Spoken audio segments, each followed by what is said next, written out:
So good day to each and everyone. So now let's talk about the essay of Dr. Jose Rizal, The Filipinos Dentro de 100 Años, or in English, The Philippines a Century Hence. So let's go on to the brief history of why did Rizal wrote this essay. So in the late 19th century, the Philippines was under harsh Spanish colonial rule. So tayo Filipino were denied basic rights, na forced labor tayo, and we need to tribute, and had no representation in government. The Catholic friars held enormous power over society, controlling not just religions, but also education and local politics. Filipino intellectuals formed the propaganda movement, seeking reform, not independence, through peaceful means. So during this time, a group of educated Filipinos known as the Ilustrados, including Dr. Jose Rizal, began pushing for peaceful reform through writing, education, and intellectual debate.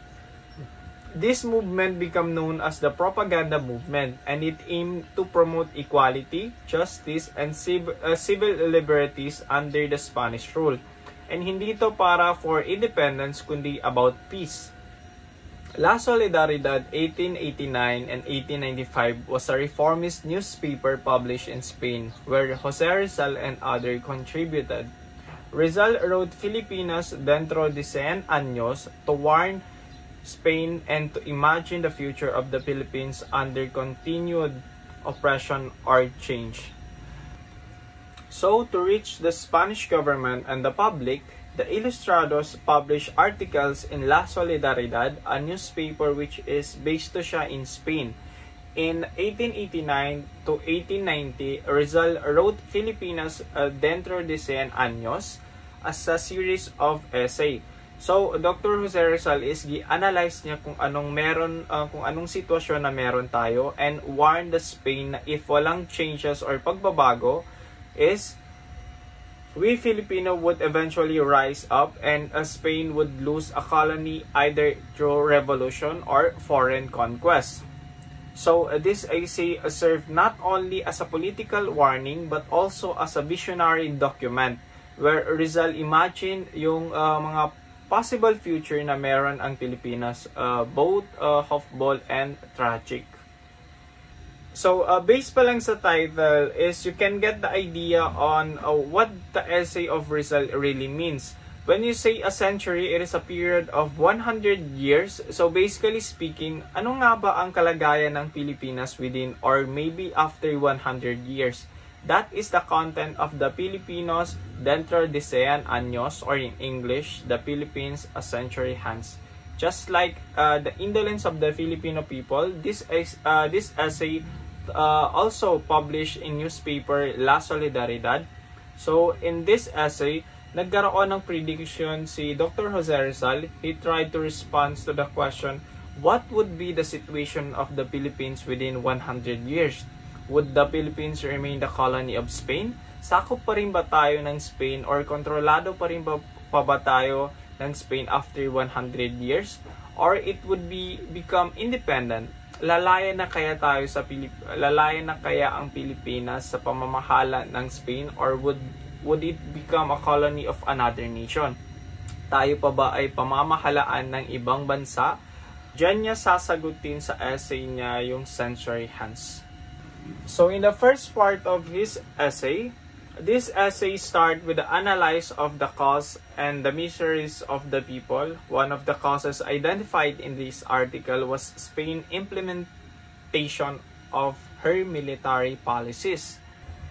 So sa first part pa lang ng essay ni Rizal, it gives us an overview kung ano bang dahilan ng mga paghihirap ng mga Pilipinos, and one of the causes na kanyang na-mention is the Spain implementation of the militarist policy. Napilitan ng mga Pilipinos noong particularly sa mga kalalakihan na sumali sa hukbong militar or sa Spanish Army. So eventually, nabawasan yung population ng mga Pilipinos. Of course, di talaga may iwasan sa isang war or sa isang gera is meron talagang masasawi or merong mamamatay. So since ang mga lalaki is nasa Spanish Army or hawak ng Spanish, is naiwan din nila yung kanilang mga family and at the same time yung mga kanilang lupa na dapat nilang sinasaka. So napabayaan nila lahat and therefore all phases of the life of Filipinos were retarded, kumbaga nabawasan. In the second essay, a second cause of misery was deterioration and disappearance of Filipino indigenous culture.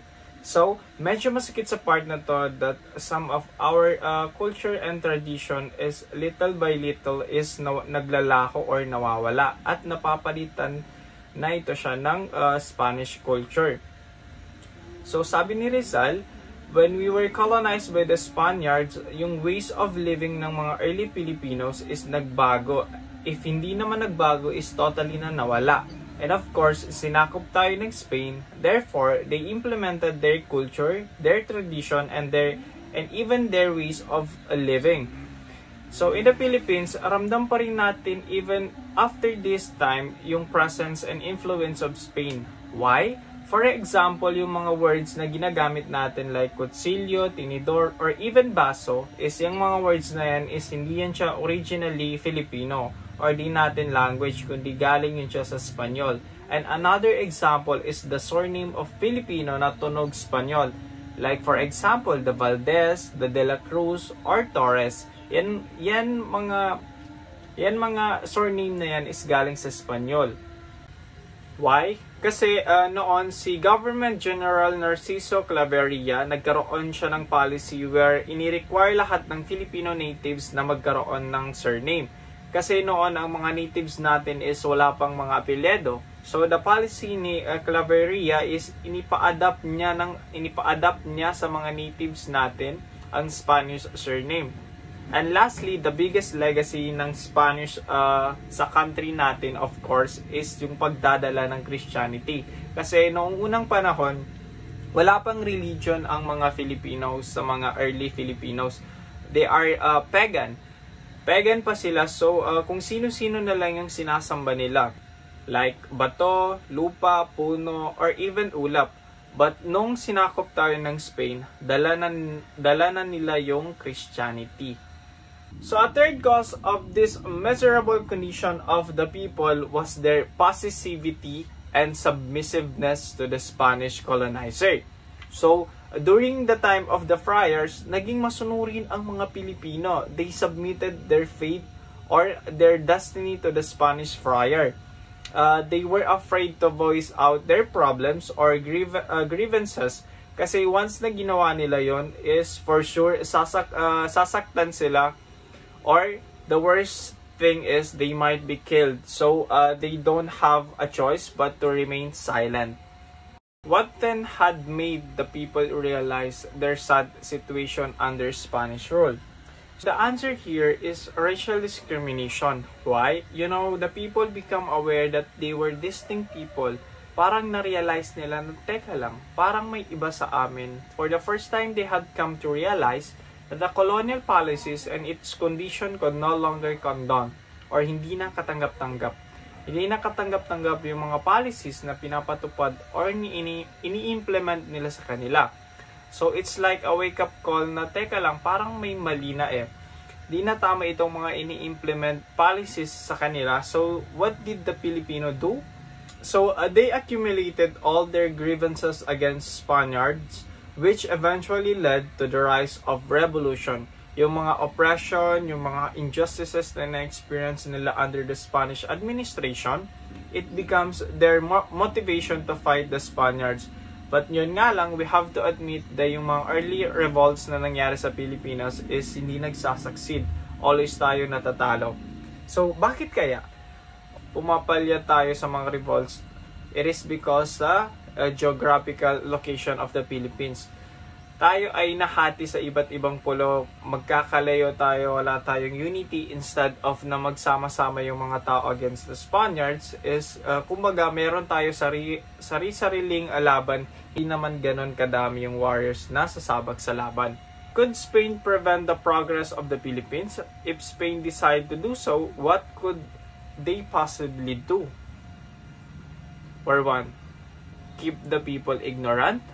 Number 2, keep the people in poverty. Number 3, exterminate the Filipino race. One question raised by Rizal in this essay: could Spain prevent the progress of the Philippines? If Spain decide to do so, what could they possibly do? Kung kaya nga bang mapigilan ng Spanya ang pag-progress ng Philippines, ano nga ba ang mga possible things na pwede nilang gawin para ma-prevent yung mga pag-progress ng Philippines? Number 1 is to keep the Filipino ignorant, panatiliing mangmang ang mga Filipinos. Number 2, keep the people in poverty, panatiliing mahirap ang mga Filipino. Number 3 is to exterminate the Filipino race, walang matitirang Filipino sa Pilipinas. So, titignan natin paano ito sasagutin ni Dr. Jose Rizal. Keeping the people ignorant failed. Why? Awakening of national consciousness among the Filipino united them. With the spread of enlightenment, the Ilustrados class arose. Yung number 1 option, hindi nag-succeed. Why? Dahil mas lalong nagising yung pagmamahal ng Filipino sa bansa. Yung option 1 na gawing mangmang o walang alam yung mga Filipinos ay hindi rin naging effective. Kahit may repression na sa school, kahit na may discrimination, di pa rin nila napigilan ang pag-emerge or pag-usbong ng mga writers, artists, or free thinkers na tinatawag nating ilustrados. Number 2, since majority of the Filipinos is naghirap kasi inalisan sila ng rights sa kanilang sariling properties, yun din yung parang nag-trigger at nag-motivate sa kanila to change things. They started exploring ideas, so they failed na naman.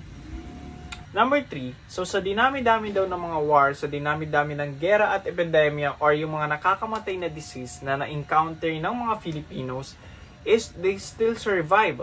In fact, yung bilang pa nga daw ng mga Filipinos is naging doble or naging triple pa. Kaya yung third option ng Spaniards na ubusin yung mga Filipinos or walang matitirang Filipino, that was a very impossible. Moreover, sabi ni Rizal, kung gusto nila i-wipe out ang mga Filipino race, they need sacrifice a huge number of manpower. So, number 4, so divide at impera or divide and rule. From the word itself, sasakop sila ng isang country, hahatiin nila yon. Kumbaga, i-minimize nila yung power ng isang country sa pamamagitan ng pag-divide, hati nila yon sa pamamahala para less yung power nung bansang sinakop nila. So, according to Rizal, this is no longer effective. Okay, di na siya effective kasi madali at mabilis na lang din daw lumipat sa isang lugar. Kahit saang country mo gustong pumunta is hindi na siya mahirap due to the improvement of transportation and the exchange of idea. It is possible kasi, for example, merong ilustrados na pumunta sa lugar na to or pumunta sa iba't ibang lugar. Kumbaga, na-spread na yung liberal ideas. Yung mga alam nila is possibly daw exchange of idea and it can be enhanced since they have means of communication. Tama naman. Since okay na yung means of transportation, then pwede nang lumipat-lipat yung mga tao. Kaya yung divide impera or divide rule ay hindi na rin siya effective para ma-prevent yung progress ng Philippines. Good day everyone. So I'm Fahad Baragir. No, so sa aking part, no, ang sabi ni Dr. Jose Rizal, no, so Spain has no way of blocking reforms and progress of the Philippines. No, so what does this imply then? There is a need for Spain to change their colonial policy. No, so ang Spain ang dapat mag-adjust, hindi ang Philippines. Kailangan baguhin daw ng Spain ang kanilang pamamalakad sa Pilipinas. Na kung paano nila minamanage yung kanilang colony. Yun ang sabi ni Dr. Jose Rizal, no? The policy should be compatible with the needs of the people. Of course, yung kung ano yung kailangan ng mga Filipinos na dapat ina-align din ng mga Spain, no? Hindi pwedeng yung mga policies na pinapatupad nila ay para lang sa mga Espanyol. Yun yung question. Yun yung sinabi ni Dr. Jose Rizal, no? So, and gi-question ni Dr. Jose Rizal ito na sabi niya, what if daw Spain would not change their colonial policy? What if hindi mag-adjust ang Spain? Sabi ni Dr. Jose Rizal, no? Of course, mag-aalsa daw ang mga Pilipino, no? Mag-aalsa daw ang mga Pilipino and definitely ask for a fork, no? So hihingi sila ng pagbabago, and kung hindi yun ibibigay ng Espanyol, ang last option daw ay bloody war, no? So magkakagulo daw sa pagitan ng Spain at mga Pilipino, no? So in Rizal essay centered on the reforms and political changes, no, needed for the Philippines to remain under Spanish rule, no? So nevertheless, he stressed that reforms have to be initiated by the government for them to peaceful and effective. So yung essay ng The Philippines a Century Hence ay nakafocus ito sa mga reforma ng political changes, unlike sa indolence of the Filipino people na yun naman ang mga arguments ni Rizal to defend the Filipino from the allegation of the Spaniards na tamad daw yung mga tao, tamad daw yung mga Filipino, no? So dito sa The Philippines a Century Hence, more on reform siya. So ito yung mga forms na nabanggit ni Dr. Jose Rizal na dapat daw inimplement ng mga Spain noon, no? So first is freedom of press, no? So may dapat may laya ang mga Pilipino to express their problem, no? So may laya silang magsalita sa government noon na hindi sila natatakot at hindi sila sasaktan. Pangalawa, representation of the Filipino in the Spanish court, no? So dati naman meron na talaga tayong representative sa Spanish court.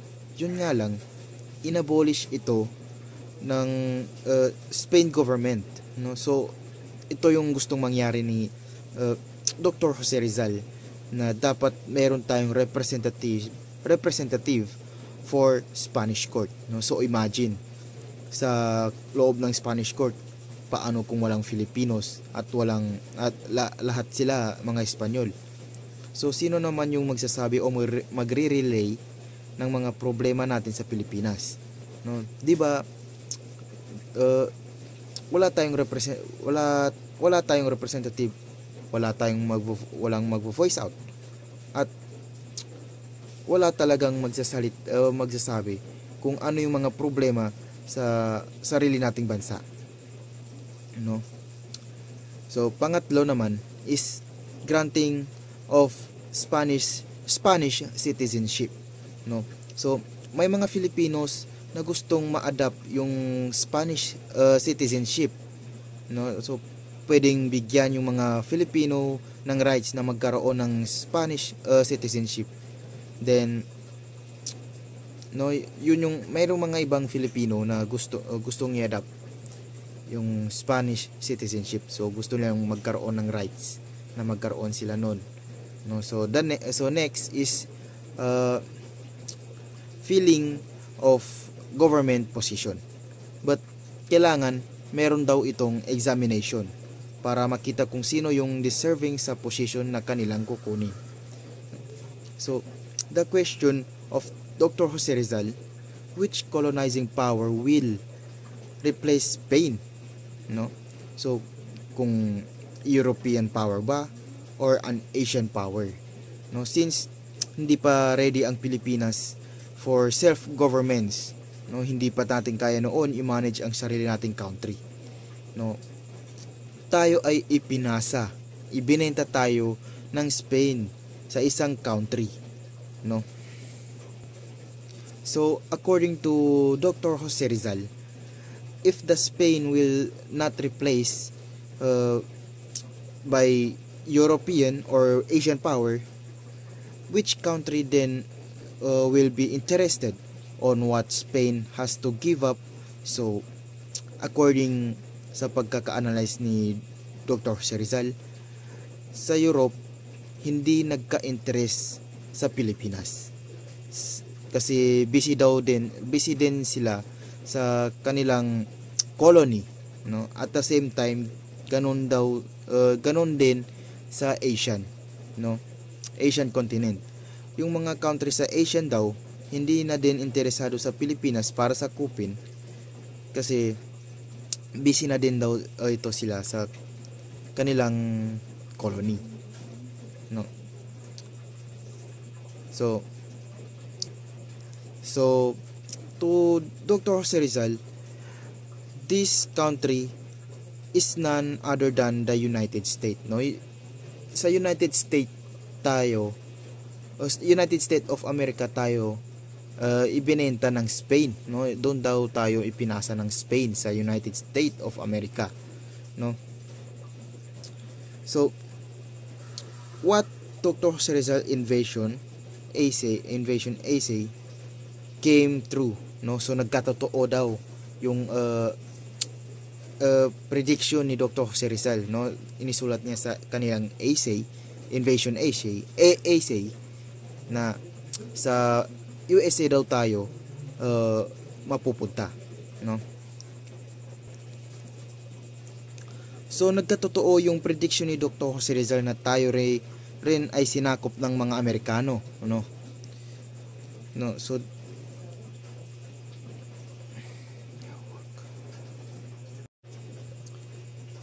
So to Dr. Jose Rizal, this country is none other than the United States of America, no? So what Dr. Jose Rizal invasion essay came true, no? So nagkatotoo yung prediction ni Dr. Jose Rizal na tayo rin ay sinakop ng mga Amerikano, no? Binente tayo ng Spain sa Amerika, no? So nagkatotoo yung prediction ni Dr. Jose Rizal. Yun yung nagkasulat sa kanyang invasion essay.